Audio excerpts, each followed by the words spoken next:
Hi friends, welcome to Uma kitchen. இன்றைக்கி நம்ம coconut cake செய்ய போகிறோம். அது எப்படி செய்யுதுன்னு பார்க்கலாம். நான் 2 ஸ்பூன் ஏலக்காய் எடுத்து வச்சுருக்கேன், ஒரு 5 பட்டை எடுத்து வச்சுருக்கேன், ஒரு ஸ்பூன் கிராம்பு எடுத்து வச்சுருக்கேன், ஒரு 70 கிராம் சர்க்கரை எடுத்து வச்சுருக்கேன், 70 கிராம் மைதா மாவு எடுத்து வச்சுருக்கேன், 70 கிராம் பேரிச்சம்பழம் எடுத்து வச்சுருக்கேன், ஒரு முட்டை எடுத்து வச்சுருக்கேன். தேவையான அளவு ஆப்ப சோடா போட்டுக்கலாம், வெண்ணிலா எசன்ஸ் தேவையான அளவு போட்டுக்கலாம். 150 கிராம் தேங்காய் துருவல் எடுத்து வச்சுருக்கேன். இப்போ ஸ்டவ் ஆன் பண்ணிக்கிறேன். இந்த கிராம்பு பட்டை ஏலக்கெல்லாம் போட்டு இதில் வறுத்துக்கலாம்.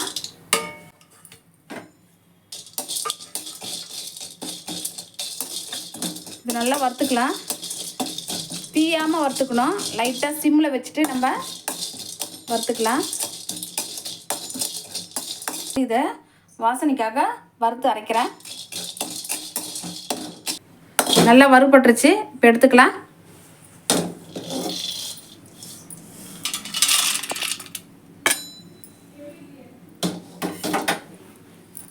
இது நல்லா ஆறட்டும், அப்புறமா இது பொடி பண்ணிக்கலாம்.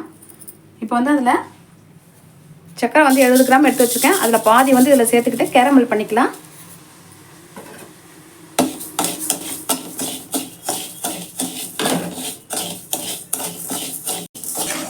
நல்லா கேரமல் நல்லா ரெடி ஆயிடுச்சு. இப்போது 1/2 கப்பு சுத்தண்ணி சேர்க்குறேன். அதில்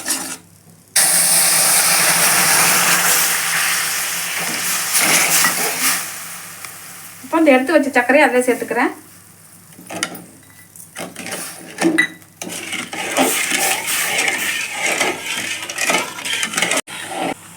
இப்போ அதில் தேங்காய் சேர்க்குறேன்.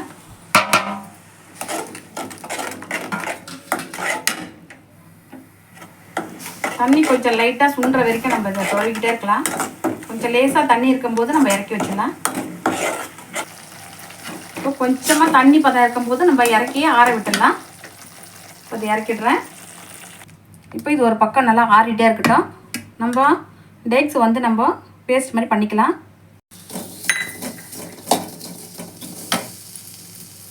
இப்போ இதில் 1/4 கப் தண்ணி ஊற்றி வேக வைக்கிறேன்.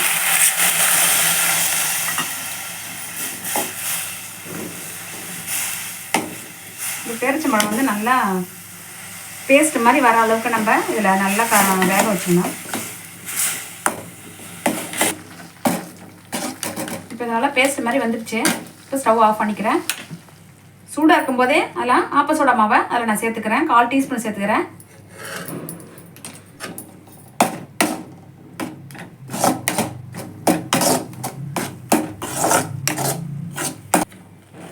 இந்த ஆப்ப சோடா மாவை சேர்த்த உடனே, சூடாக இருக்கும்போது சேர்த்த உடனே எப்படி ரியாக்ஷன் எப்படி காமிக்க பாருங்க.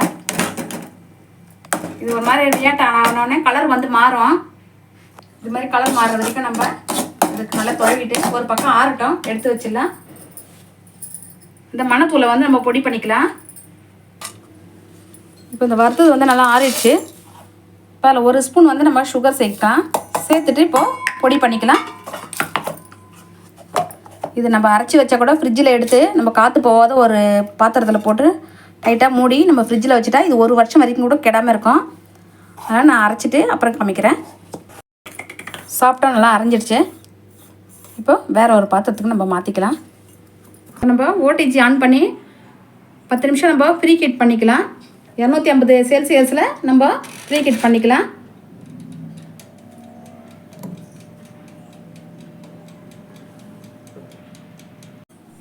இப்போ இது சூடு ஆறிடுச்சு. இப்போ அதில் முட்டை சேர்த்துக்கலாம்.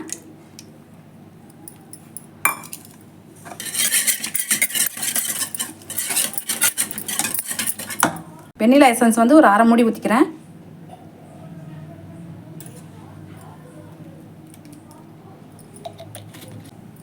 இந்த பைஸ் மசாலா இதில் சேர்த்துக்கிறேன். ஒரு 1/2 ஸ்பூன் சேர்த்துக்கிறேன். இப்போ இந்த பேரிச்சம்பழம் பேஸ்ட் இதில் சேர்த்துக்கிறேன்.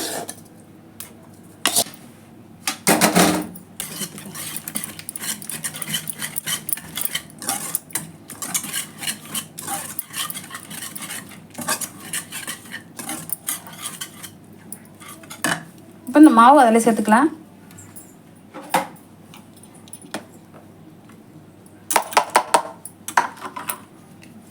நான் கோதுமை மாவு சேர்க்கல, மைதா மாவு சேர்த்துருக்கேன். நம்ம தேவைப்பட்டால் வீட்டில் வேணும் சாப்பிட்றதுக்கு கோதுமை மாவு கூட நம்ம சேர்த்துக்கலாம், அதுவும் நல்லதாக இருக்கும்.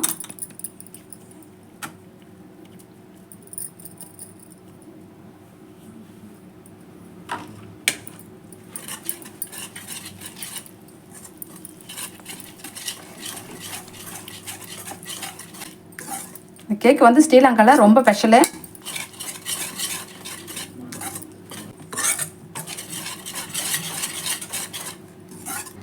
இப்போ இந்த கேக் டின்னில் நான் பட்டர் ஷீப் அதில் போட்டு நெய் தடவி வச்சுருக்கேன். இப்போது அதில் சேர்க்குறேன். நான் பாதாம் முந்திரி இதில் போட்டு வச்சுருக்கேன். இதில் மேலே வந்து அப்படியே க்ரஷ் பண்ணி போட்டுக்கிறேன். இப்போது ஃப்ரீ ஹீட் பண்ண வச்சுருந்தது இப்போ ரெடி ஆகிடுச்சு. ஓடிஜியில் இப்போ எடுத்துகிட்டு போய் வைக்கிறேன். இப்போ இந்த ஓடிஜியில் நான் 20 நிமிஷம் அதில் வைக்க போகிறேன். 20 நிமிஷம் ஆனதுக்கப்புறம் நம்ம பார்க்கலாம்.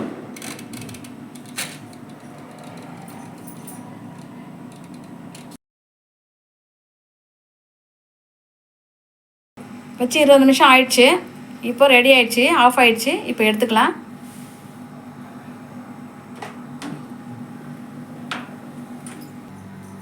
இப்போ நல்லா சூடு ஆறட்டும். நல்லா ஆறினதுக்கப்புறம் நம்ம கட் பண்ணிக்கலாம். கோகோனட் கேக் ரெடி ஆகிடுச்சு பாருங்கள். கண்டிப்பாக ட்ரை பண்ணுங்கள், சூப்பராகவே இருக்கும். கம்மியான இந்த பொருளெல்லாம் போட்டு செய்ய தந்தாக்கா நீங்கள் சின்ன குட்டி டின்னில் போட்டுங்க. நாங்கள் வந்து பெரிய டின்னில் போட்டோம். கொஞ்சம் சப்பையாக வந்திருக்காம தெரியுது.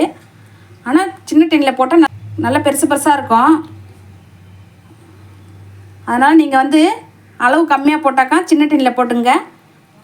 அளவு அதிகமாக போட்டால் பெரிய டின்னில் போட்டுக்கலாம்.